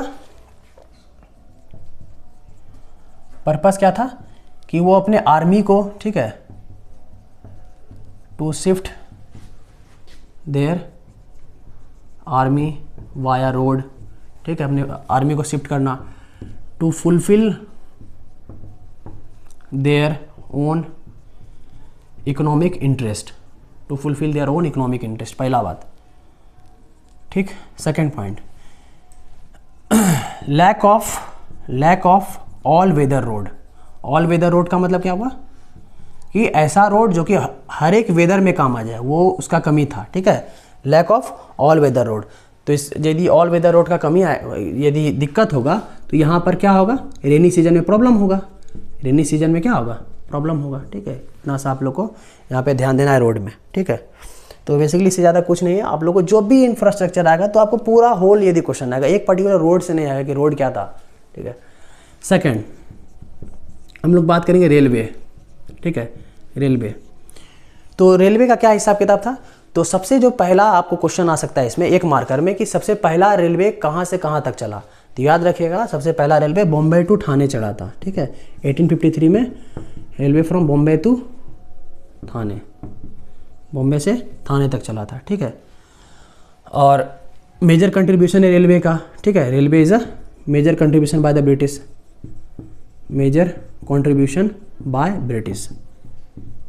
अब तीसरा बात क्या याद रखना है इसमें आपको, रेलवे में तीसरा पॉइंट याद क्या रखना है कि रेलवे का कंस्ट्रक्शन इस वजह से किया गया था ताकि ब्रिटिश जो है इंडिया के रिमोट एरिया तक पहुंच सके, ताकि वहां से रॉ मटेरियल को एक्सट्रैक्ट करें और पोर्ट तक जाके छोड़ दें, ताकि वो प्रोडक्ट रॉ मटेरियल फिर कहाँ चले जाएगा, ब्रिटेन चले जाएगा for making of the finish goods. समझ में आया कि रेलवे का कंस्ट्रक्शन क्यों किया था। रेलवे का कंस्ट्रक्शन देखिए, इसको पॉइंटर के फॉर्म में लिख लीजिए, रेलवे का कंस्ट्रक्शन क्यों किया गया था, ताकि ये रेलवे जो है कहाँ चले जाए, इंडिया के रिमोट एरिया में। कहाँ चले जाए, इंडिया के रिमोट एरिया में, मतलब क्या करने का, रिमोट मतलब विलेज के एरिया में चले जाए, और यहाँ से एक्सट्रैक्ट क्या करे, एक्सट्रैक्ट रॉ मटेरियल, क्या करे, एक्सट्रैक्ट रॉ मटेरियल। और ये रॉ मटेरियल को एक्सट्रैक्ट करके क्या करेगा, ये छोड़ेगा कहाँ तक जाके, पोर्ट तक, और पोर्ट तक छोड़ के क्या करेगा, ये चले जाएगा ब्रिटेन, और ब्रिटेन से क्या होगा, ब्रिटेन से फिर आएगा यहाँ इंडिया में, फिर यहाँ पे इंडिया में आ जाएगा, इंडिया में आ जाएगा क्या चीज़, फिनिश गुड्स, फिनिश गुड्स। तो अब यहाँ पर भी क्या देखना है, कॉलोनियल इंटरेस्ट अपना फुलफिलमेंट कर रहा है ब्रिटिशर्स, ठीक है, ठीक। उसके बाद रेलवे से एक चीज़ और क्या हुआ, रेलवे से एक चीज़ और हुआ, कॉमर्शियलाइजेशन ऑफ एग्रीकल्चर बढ़ गया, जो हम लोग पहले भी बात कर चुके हैं, इसको फिर हमको बताने का ज़रूरत नहीं है, पूरा डिटेल में बात की है। कॉमर्शियलाइजेशन ऑफ एग्रीकल्चर हुआ, इंक्रीज़ हुआ रेलवे की वजह से, ठीक है। कॉमर्शियलाइजेशन का मतलब क्या होता है, जब हम लोग दाल रोटी, ठीक है, दाल हो गया, गेहूँ हो गया, ठीक है, उसके बाद आपका राइस हो गया, ये सब को हम लोग उगाए नहीं, इसके बदला हम लोग कैश क्रॉप उगाने लगे, काजू हो गया, किशमिश हो गया, ये सब उगाने लगे, ठीक है। मतलब मेजर क्रॉप को शिफ्ट खत्म कर दे, मेजर क्रॉप को ख़त्म कर दे और हम लोग शिफ्ट कहाँ पे हो जाए, कैश क्रॉप पे, मतलब ताकि हमको इसमें पैसा देगा। लेकिन देखे थे ब्रिटिशर्स क्या हुआ, लेकिन हम लोग वहाँ पे एक चीज़ देखे थे कि ब्रिटिशर्स जो कैश क्रॉप हम लोग को उगाने के लिए कह रहा था, और यहाँ पे जो भी चोचला था इंडिया का, जो भी उगा रहा था कैश क्रॉप, वो क्या सोचा, पैसा हम लोग को देगा ब्रिटिशर, लेकिन कैश क्रॉप उगाने के बाद भी जो पीजेंट का या जो फार्मर का कंडीशन था वो भी इम्प्रूव नहीं हो सका, ठीक है। ये आपको यहाँ पे आपको ध्यान देना पड़ेगा। और यहाँ पे इंडिया का एक्सपोर्ट भी बढ़ा, एक्सपोर्ट तो वाजिब भी बढ़ेगा, इंडिया का एक्सपोर्ट बढ़ा। अरे एक्सपोर्ट बढ़ेगा नहीं, एक्सपोर्ट बढ़ेगा नहीं, यहाँ से एक्सपोर्ट कर रहे हैं, क्या चीज़ रॉ मटेरियल एक्सपोर्ट है तो कर रहे हैं, ठीक है, एक्सपोर्ट बढ़ा। यहाँ पे हम लोग का रेलवे भी कंप्लीट यहाँ पे हो गया, ठीक। अब जैसे यहाँ पे सिंपली एयर है, वाटर, एयर ट्रांसपोर्ट है, वाटर ट्रांसपोर्ट है, तो यहाँ पे एयर वाटर ट्रांसपोर्ट पे आपको ज़्यादा ध्यान नहीं देना है। सिंपली यदि हम लोग बात करते हैं वाटर ट्रांसपोर्ट है, ठीक है, इनलैंड वाटरवे है, तो ये भी फार फ्रॉम सेटिस्फैक्ट्री था, मतलब सेटिस्फैक्शन नहीं था। ये सिंपली यदि लिख लेते हैं यहाँ पे एयर एंड वाटर ट्रांसपोर्ट, ठीक है, यह भी सेटिस्फैक्ट्री नहीं था, सेटिस्फैक्ट्री बेसिकली नहीं था, सिंपल, फार फ्रॉम सेटिस्फैक्ट्री, ठीक। अब जो इंफ्रास्ट्रक्चर में एक चीज़ और आता है, कम्युनिकेशन, ठीक है, कम्युनिकेशन, ये इंपॉर्टेंट है थोड़ा, ठीक है। जब हम लोग कम्युनिकेशन के बारे में बात करते हैं तो दो ही यहाँ पे कम्युनिकेशन हम लोग बात करेंगे, दो ही कम्युनिकेशन, एक होता है पोस्टल और एक होता है टेलीग्राफ, इलेक्ट्रिक टेलीग्राफ। तो ब्रिटिश ये दोनों के ऊपर ज़्यादा फोकस किया था, लेकिन जब हम लोग बात करेंगे इलेक्ट्रिक टेलीग्राफ के ऊपर, ये बहुत ज़्यादा एक्सपेंसिव था, तो ये इंडियंस लोग बहुत कम इसको इस्तेमाल कर पाते थे। और सेकंड क्या था, पोस्टल, ठीक है, पोस्टल, तो इसका मेनली इस्तेमाल करता था for maintaining law and order, ठीक है, for maintaining law and order. तो कम्युनिकेशन में हम लोग क्या लिखते हैं, कम्युनिकेशन में सबसे 3 पॉइंट लिखेंगे, सिंपल। पहला पॉइंट लिखेंगे क्या, पहला बात लिखेंगे कि यहाँ पर क्या था, पोस्टल था प्लस इलेक्ट्रिक टेलीग्राफ था, इलेक्ट्रिक टेलीग्राफ था, यह बहुत ज़्यादा था, इसी का यहाँ पे चलन था उसमें, कम्युनिकेशन में मेन कम्युनिकेशन यही था। सेकंड कि पोस्टल का इस्तेमाल क्या चीज़ में होता था, पोस्टल का इस्तेमाल for maintaining law and order, for maintaining law and order. और थर्ड क्या था, इलेक्ट्रिक टेलीग्राफ, इलेक्ट्रिक टेलीग्राफ। और इलेक्ट्रिक टेलीग्राफ यहाँ पे क्या था, ये बहुत ज़्यादा एक्सपेंसिव था, ये क्या था, बहुत ज़्यादा एक्सपेंसिव था, ये बहुत ज़्यादा क्या था, बहुत ज़्यादा एक्सपेंसिव था, ठीक है। सॉरी यहाँ पे गलत लिखा गया, यहाँ पे आपको लिखना है इलेक्ट्रिक टेलीग्राफ था। पोस्टल सर्विस से कैसे मेंटेन हो जाएगा लॉ एंड ऑर्डर, इसको ठीक कर लीजिएगा, यहाँ पे इलेक्ट्रिक टेलीग्राफ होगा। इलेक्ट्रिक टेलीग्राफ की वजह से यहाँ पे लॉ एंड ऑर्डर को मेंटेन करते थे। और पोस्टल सर्विस जो था ये थोड़ा इनएडिक्वेट था, मतलब जितना होना चाहिए उतना नहीं था, ठीक है, इनएडिक्वेट था। आपको इतना सा पॉइंट आपको ध्यान देना है कम्युनिकेशन में, ठीक है, कम्युनिकेशन में आपको बस इतना सा पॉइंट आपको ध्यान देना है। और इंफ्रास्ट्रक्चर में बेसिकली बस इतना सा ही पॉइंट ध्यान देना है, इससे ज़्यादा आपको कहीं भी कुछ नहीं है, ठीक है। पहला रोड क्या था, रोड का पर्पस था कि अपना आर्मी को शिफ्ट करें, ठीक है, और उसके बाद क्या मोबिलाइज कर दे आर्मी को। और दूसरा क्या, इसमें और एक चीज़ लिख सकते हैं, ये जो रेलवे कर रहा है वही भी काम करेगा, क्या करेगा, एक्सट्रैक्ट रॉ मटेरियल, ठीक है, ये भी रॉ मटेरियल करेगा extract from the remote area, और to fulfil their own economic interest. उसके बाद lack of all weather road. देखिए इंफ्रास्ट्रक्चर को हम इस वजह से तोड़ के पढ़ा रहे हैं ताकि आपको याद रहेगा कि इंफ्रास्ट्रक्चर के अंदर आता क्या है, रोड आता है, रेल आता है, कम्युनिकेशन आता है, ठीक है। बस 3-4 बात चीज़ आपको ध्यान में रहेगा।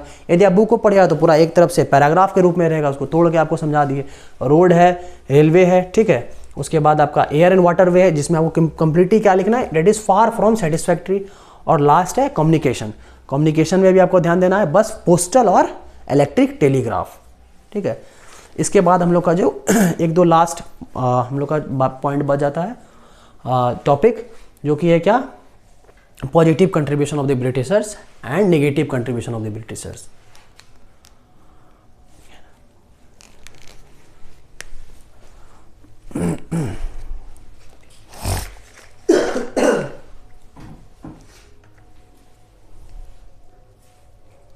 नो, जब हम लोग इतना पूरा टॉपिक अब समझ गए हैं तो इतना सा हम लोग अब कह सकते हैं कि क्या पॉजिटिव कंट्रीब्यूशन था ब्रिटिशर का और क्या नेगेटिव कंट्रीब्यूशन था। इतना से तो एनालाइज कर सकते हैं ना, एग्रीकल्चर से स्टार्ट किए, ठीक है। तो ये आप खुद भी एनालाइज कर सकते हैं, लेकिन हम क्लियरली आपको बता देते हैं क्या था, क्या आपको यदि एग्ज़ाम में आएगा तो आपको क्या लिखना है इसमें, ठीक है, क्या इसमें आपको लिखना है, ठीक, clearly.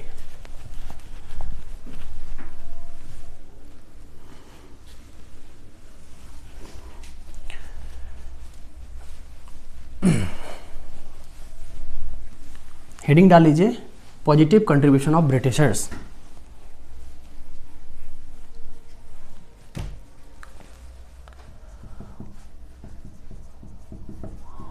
Positive contribution of Britishers, positive contribution of Britishers. इसमें सिंपल 4 है, ठीक है, इसको याद रखने का टेक्निक भी है RCMA, ठीक है, RCMA, ठीक है। तो सिंपल है, R से क्या हो गया, introduction of railway, introduction of railway, ठीक है। अब देखिए यहाँ पे, अब इसमें क्या लिखना है इंट्रोडक्शन ऑफ रेलवे में। जब इंट्रोडक्शन ऑफ रेलवे दिखा तो क्या हुआ, हम लोग जो भी फारदेस्ट डिस्टेंस था, जो भी दूर का डिस्टेंस था, वो हम लोग ट्रेवल करने लगे। पहला क्या लिखेंगे इसमें कि हम लोग travel to the farthest distance, farthest distance. उसके बाद क्या था कि रेलवे जब आया तो हम लोग यहाँ से, मान लीजिए कोई एक पर्टिकुलर पर्सन है बिहार का, ठीक है, और वो यहाँ से झारखंड चले गया या यूपी चले गया या दिल्ली चले गया, किसी भी अलग स्टेट में, तो उससे एक चीज़ क्या हुआ कि यहाँ का जो जोग्राफिकल बैरियर था वो खत्म हो गया। जोग्राफिकल जो बैरियर था कि हम यहाँ से वहाँ नहीं जा सकते हैं, ये चीज़ खत्म हुआ। उसके बाद कि यहाँ का कल्चर का लोग यहीं रहेगा, कल्चरल बैरियर भी खत्म हुआ, ठीक है। इसके साथ साथ कल्चरल बैरियर भी क्या हुआ, खत्म हुआ। ये भी क्या हो गया, खत्म हो गया रेलवे के आने की वजह से। ये एक पॉजिटिव थिंग है। उसके बाद सी का मतलब क्या हुआ, commercialisation of agriculture, commercialisation of agriculture. इस तो हम समझा चुके हैं, ये इस बार लगा के तीसरा बार टर्म है।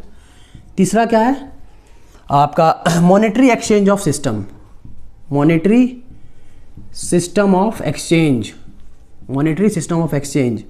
अब क्या हुआ ब्रिटिशर के समय में कि पहले क्या था, बार्टर सिस्टम था। पहले क्या था, बार्टर सिस्टम था। आप लोग ये मैक्रो इकोनॉमिक्स में पढ़े होंगे, जब हम लोग मैक्रो इकोनॉमिक्स के बारे में स्टार्ट करेंगे तो वहाँ पे पढ़ेंगे, या आप पढ़ भी चुके होंगे तो बार्टर सिस्टम जानते होंगे कि बार्टर सिस्टम का मतलब क्या होता है, कमोडिटी टू कमोडिटी इकोनॉमी। इसको सिंपल बोलेंगे तो कि जहाँ पर कमोडिटी के लिए कमोडिटी दिया जाता है, लेकिन बार्टर सिस्टम को किसने रिप्लेस किया, मनी इकोनॉमी, ठीक है, मनी सिस्टम, ठीक है, मनी सिस्टम, जहाँ पर किसी प्रोडक्ट के लिए हम लोग पैसा देते हैं। तो ये भी एक बहुत पॉजिटिव कंट्रीब्यूशन है ब्रिटिशर का, ठीक है। उसके बाद जो ए है उसका मतलब क्या होता है, एडमिनिस्ट्रेशन जो था ब्रिटिशर के समय में वो बहुत ज़्यादा एफिशिएंट था, वो बहुत ज़्यादा एफिशिएंट था, ठीक है। इसका मतलब क्या, हम लोग बहुत सारा एडमिनिस्ट्रेशन प्रोसेस, पुलिस प्रोसेस, ठीक है, वो डायरेक्टली हम लोग अडॉप्ट किए हैं ब्रिटिशर से, ठीक है। पुलिस का प्रोसेस, रिक्रूटमेंट जो है हम लोग डायरेक्टली अडॉप्ट किए किससे, ब्रिटिशर से। तो ये सारा हम लोग किस में बात करेंगे, positive contribution of the britisher. यदि किसी भी तरह का क्वेश्चन आता है तो आप डायरेक्टली ये चारों पॉइंट को डायरेक्टली लिख सकते हैं, ठीक है। Now coming to the negative contribution of the Britisher. तो नेगेटिव कंट्रीब्यूशन में क्या है, देखिए नेगेटिव कंट्रीब्यूशन में याद रखने का तरीका क्या है। अभी हम लोग क्या पढ़े, तुरंत अभी बैक इससे पढ़े थे इंफ्रास्ट्रक्चर। इंफ्रास्ट्रक्चर में क्या बात की कि postal system, postal service इनएडिक्वेट, electric telegraph inexpensive, ये सब क्या है, नेगेटिव कंट्रीब्यूशन है ना ब्रिटिशर का। Inland waterway far from satisfactory, ये सब क्या है, नेगेटिव। तो ये सब पॉइंट आप यहाँ पे डायरेक्टली लिख सकते हो, ठीक है। तो हम इसको जॉट डाउन कर देते हैं एक पॉइंट्स में। Negative contribution of Britishers, clearly है, ये सारा पॉइंट आप निगेटिव इंफ्रास्ट्रक्चर से ले सकते हैं डायरेक्ट। याद रखने का टेक्निक, निगेटिव पॉइंट तुरंत याद आना चाहिए कि इंफ्रास्ट्रक्चर में से वो भी पॉइंट बताए थे वो सारा निगेटिव ही था। रेलवे भी जो था ये क्यों कर रहा है, ये for their own, to fulfil their own economic interest. तो यहां पर आपको कितना पॉइंट लिखना है, बस 3-4 पॉइंट लिख लिए। ये डॉट सिंबल ऐसे लिख सकते हैं कि introduction of railway, introduction of railway क्यों, to fulfil their own economic interest. Second, postal service inadequate, postal service क्या था, इनएडिक्वेट था। इलेक्ट्रिक टेलीग्राफ ये क्या था, बहुत ज़्यादा एक्सपेंसिव था। ठीक, उसके बाद इलेक्ट्रिक टेलीग्राफ, इनलैंड वाटरवे, जो भी वाटरवे सिस्टम था यह क्या था, फार फ्रॉम सेटिस्फैक्ट्री,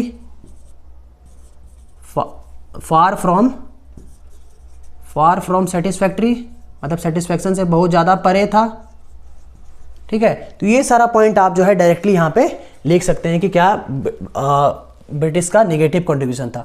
अब एक पॉइंट ये भी लिख सकते हैं, बहुत सारा पॉइंट अपने मन से भी आप बहुत सारा पॉइंट लिख सकते हैं।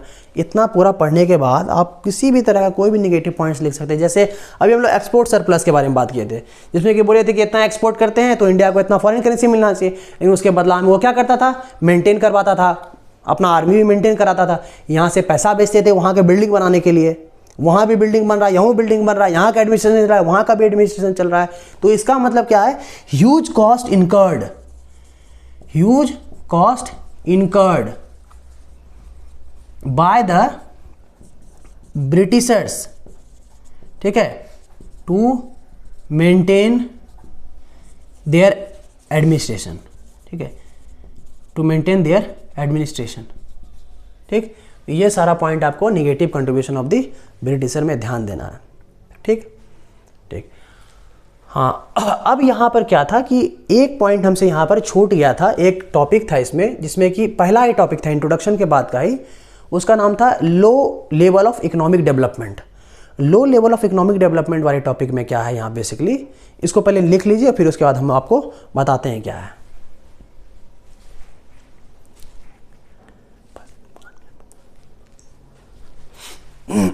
Low level of economic development में क्या है, पहले इसको जॉट डाउन कर लिए।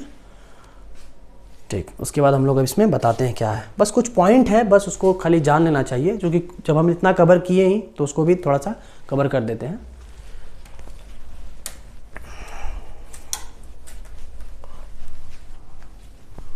आठवां पॉइंटर बना के लिख सकते हैं उसको।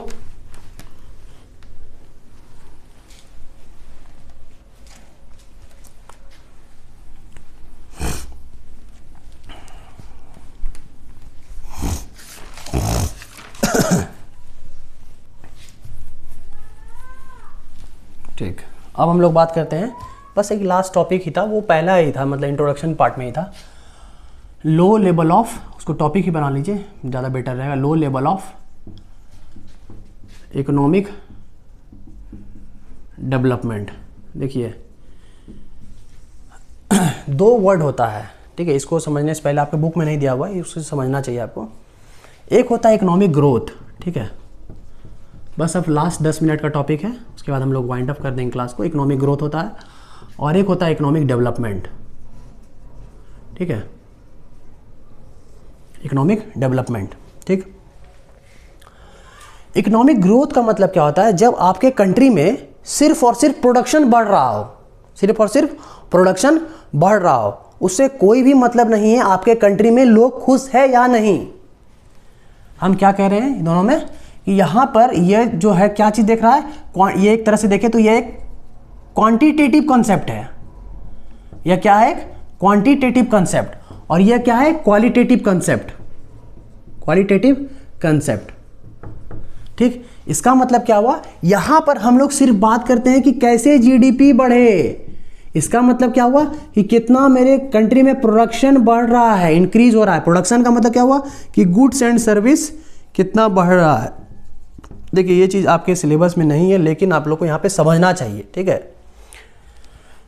जीडीपी कितना बढ़ रहा है, लेकिन यहाँ पर एक चीज़ क्या है कि कोई मतलब यहाँ पे they do not talk about the social welfare.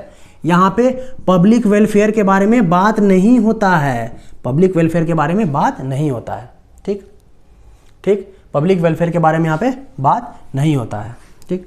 उसके बाद तो इसका इंडिकेटर कौन है, मतलब इसको हम लोग इकोनॉमिक ग्रोथ को कैसे नापते हैं, तो इंडिकेटर इसका हो सकता है per capita income, per capita income. उसके बाद क्या हो सकता है, नॉमिनल जीडीपी, नॉमिनल जीडीपी। अब नॉमिनल जीडीपी रियल जीडीपी क्या होता है हम लोग बाद में बात करेंगे, ठीक है। ये क्योंकि एक बड़ा कंसेप्ट है, थोड़ा समझना होगा आपको, या समझ लीजिए रियल जीडीपी, नॉमिनल जीडीपी समझ लीजिए।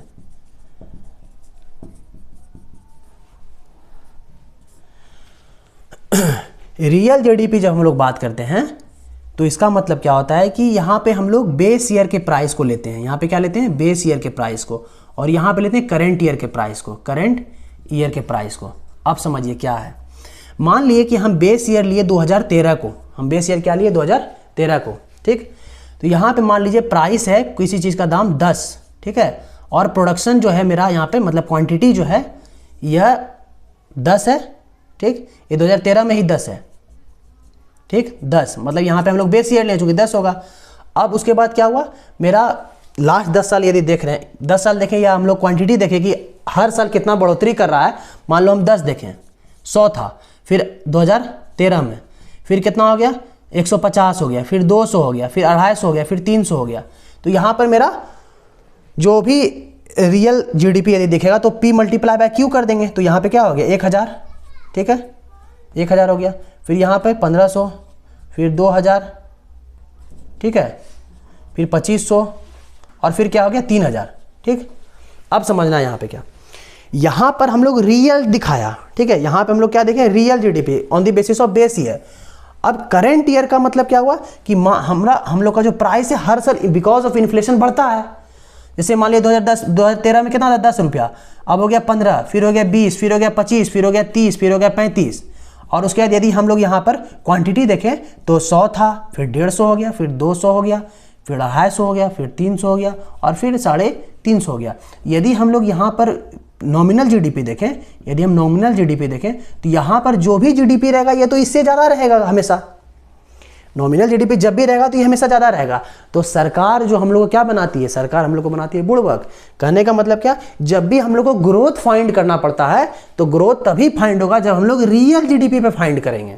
ग्रोथ ओरिजिनल में कंट्री का कब दिखेगा, जब हम लोग रियल जीडीपी फाइंड करेंगे। लेकिन सरकार क्या करती है, सरकार यहाँ पर जितना भी प्राइस है सब में इन्फ्लेशन लगा देती है, और यहाँ पर दिखाती है क्या, मान लीजिए कुछ नहीं, ये ऐसे रहे, ठीक है, और यहाँ पे मेरा 100 का ही प्रोडक्शन हो रहा है हर साल, 100, ठीक है।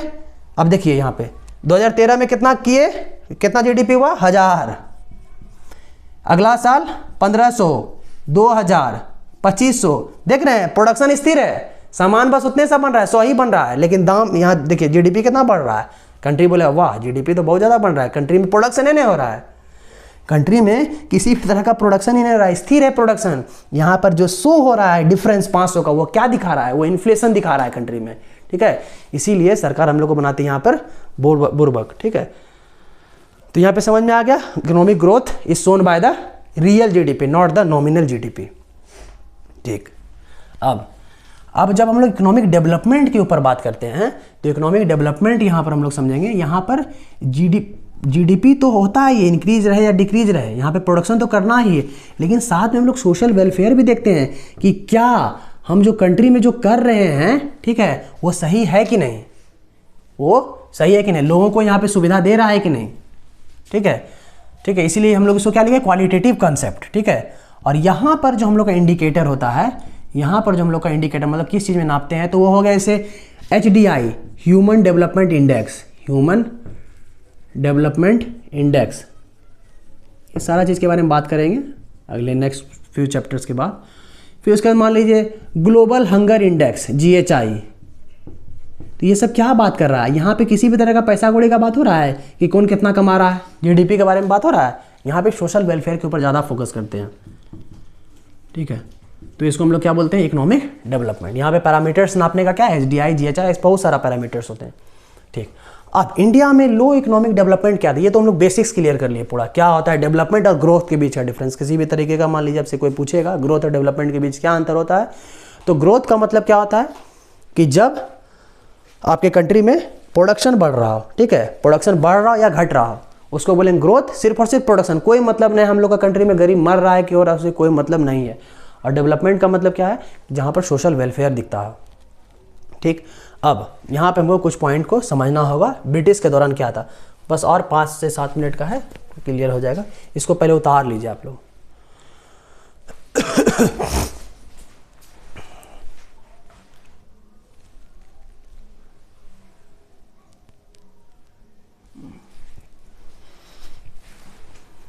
यहाँ पे था क्वांटिटेटिव, यहाँ पे था क्वालिटेटिव।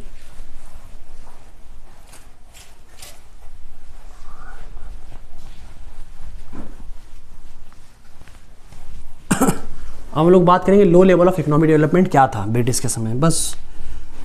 तो हम लोग अभी बात किए क्या कि इंडिया एक इंडिपेंडेंट इकोनॉमी था ब्रिटिश के पहले, इंडिया एक सेल्फ रिलायंट कंट्री था, ठीक है, ब्रिटिश के पहले। उसके बाद क्या, इंडिया हैंडीक्राफ्ट में बढ़िया था, ठीक है, इंडिया एग्रेरियन इकोनॉमी था। लेकिन ये जो 2 फोल्ड स्ट्रेटेजी था ब्रिटिशर का कि इंडिया को एक्सपोर्टर बनाओ, क्या चीज़ का, फिनिश गुड्स, रॉ मटेरियल का, और इंडिया को इम्पोर्टर बनाओ रॉ मटेरियल का, फिनिश गुड्स का, ठीक है। इसके वजह से जो है हम लोग का सारा चीज़ जो है यहाँ पे बिगड़ गया। तो हम लोग कुछ पॉइंट्स यहाँ पे जॉट डाउन पहले कर लेते हैं। जो हम बोले कि इंडिया, ठीक है, इंडिया क्या था बच्चों, सेल्फ रिलायंट कंट्री। इंडिया क्या था, इंडिपेंडेंस था।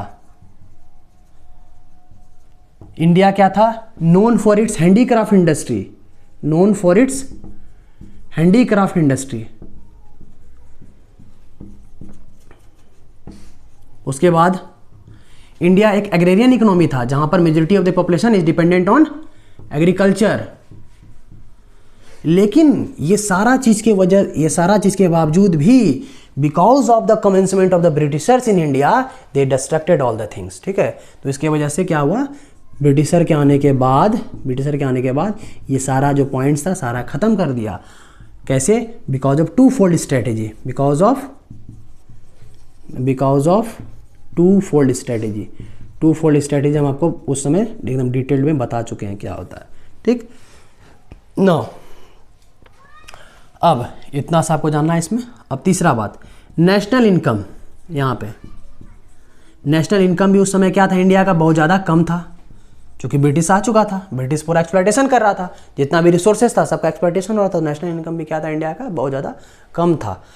तो नेशनल इनकम एस्टिमेशन के ऊपर किसी भी तरह का कोई ब्रिटिशर किसी तरह का स्टेप नहीं लिया। मतलब to estimate the national income Britisher did not take any sincere steps toward the estimation of national income, ठीक है।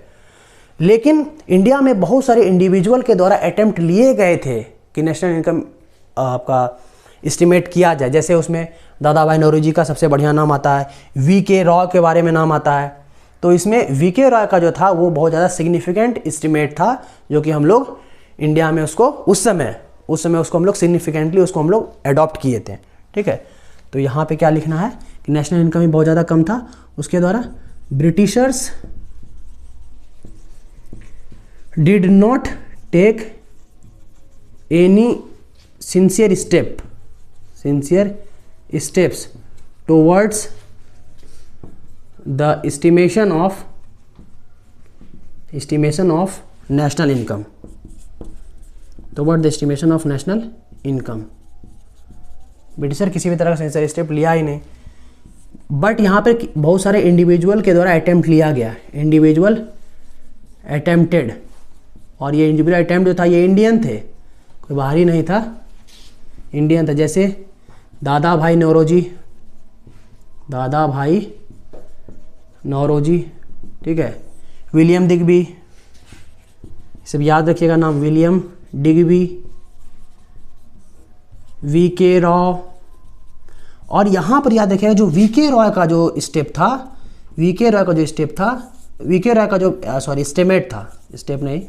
एस्टिमेट था, इसको यहाँ पर सिग्निफिकेंट माना गया, इसको यहाँ पर सिग्निफिकेंट माना गया।